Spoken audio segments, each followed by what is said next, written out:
The odds are stacked against them, but at least they are back in class and getting back into the rhythm of school. At the Malay Mahal Iluku Patana school, boys and girls of mixed ages and abilities are trying to catch up. Just a few weeks after being resettled in this remote part of eastern Sri Lanka. 11-year-old Shanti was displaced along with the rest of her community by armed conflict and has not been in a classroom since 2006.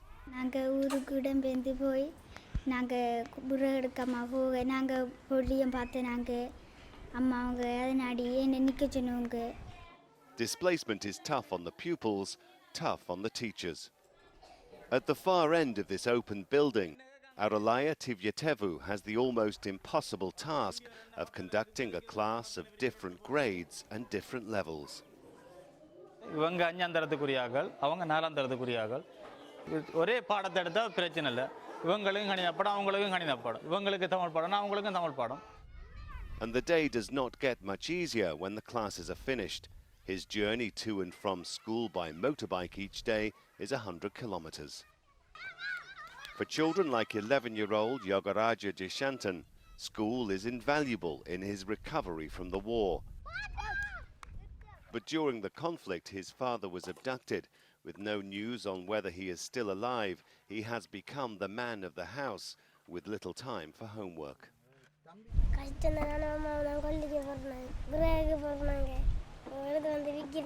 யுத்தம் குடும்பம் ரெண்டும் மோசமான நிலைமையில இருக்குது. சாதாரணமா சில பேர் இங்க இருந்து படிச்சாலும் கூட வீட்டுல போய் அதை சொல்லி கொடுக்கக்கூடிய வசதி அவங்களுக்கு இல்ல. This school building still bears the scars of war. Throughout the east and north of Sri Lanka, in areas where fighting raged for 25 years, destruction is everywhere. Life put on hold for a whole generation and still a long way from normal. So you taught here and you slept here? At the Vadumanai resettled school, evidence of education interrupted. Here, the ruins of the original school. Next to it, the new school block, which was begun during the short-lived ceasefire.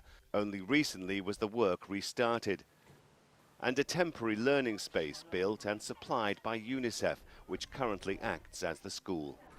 Are there any other supplies, maybe teaching and learning supplies you need? The commitment of teachers staying with pupils through their displacement and now helping them resettle is seen as vital. Education plays a key role in bringing the communities of this country back to where they were. It brings peace, it brings stability in communities. Children take messages home, so it's not just education and learning in the classroom, it's hygiene and health information and protection, knowledge going back to the home environment. And that will change lives. For sisters 11-year-old Danushia and Delushina, just 8, school offers stability in an otherwise precarious existence. Their mother was raped and killed in the conflict, leaving them to fend for themselves with only limited help from family and neighbours. Remarkably, with only each other for support, they have learned to cope.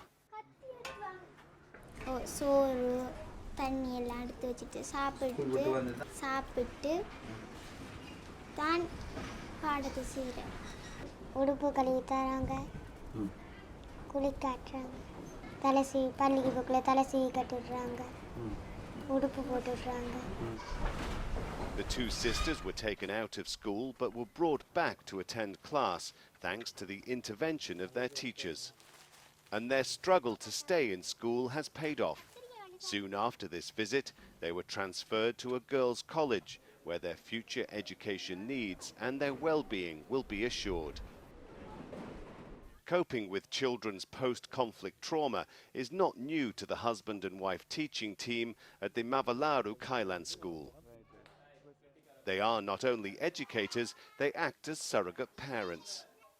Utilizing child-friendly school principles, these teachers help care for the children's health and emotional well-being. This provides each child with a new opportunity to learn and grow. But what doesn't help, the teachers say, is having to keep up with the national syllabus, which takes little account of emergencies. தனியாக அப்படி எதுவும் ஒன்றும் இல்லை. அந்த மற்றது அந்த விசேட தேவை உள்ள பிள்ளைகள் இருக்காங்க, அவங்களுக்குன்னு இருந்தாலும் இவங்களுக்கு இல்லை, மரத்தடிக்கு போய் போகணும். Overcoming extraordinary hurdles, often takes extraordinary efforts on the part of families and communities to support their local schools. Parents here help make the school work, carrying out chores like bringing water. They are also active at the Tigilivadi school, resettled for more than a year and gaining a sense of permanency, despite the occasional class still being held under a tree. Sutu Nayaki and her husband managed to keep 5 children in school. நாங்கள் படியாத நடத்தான் நாங்கள் இப்படி கஷ்டப்பட்டுட்டோம் இப்போ படிச்சிருந்தா ஒரு வேலையாவது கிடைச்சி தானே இருக்கும் எங்களுக்கு அதே மாதிரி எங்களோட மக்களையும் படிக்க வச்சு ஒரு வேலை கிடைக்கணுன்றது எங்களுக்கு ஆசை உண்டு. The pride of this school is its display team, which has been winning competitions at local and national level. பாடசாலை மாணவர்கள்டா இவர்களுக்கு ஒன்றும் முடியாது, இவர்கள் ஒன்றினையும் எல்லாத்தினையும் பின்தங்கிய மாணவர்கள் என்ற ஒரு கணிப்பீடு தான் இருந்தது. இந்த மாணவர்களிடையும் இருந்தது, இந்த வேறு அயல் பிரதேசங்களிலையும் இருந்தது.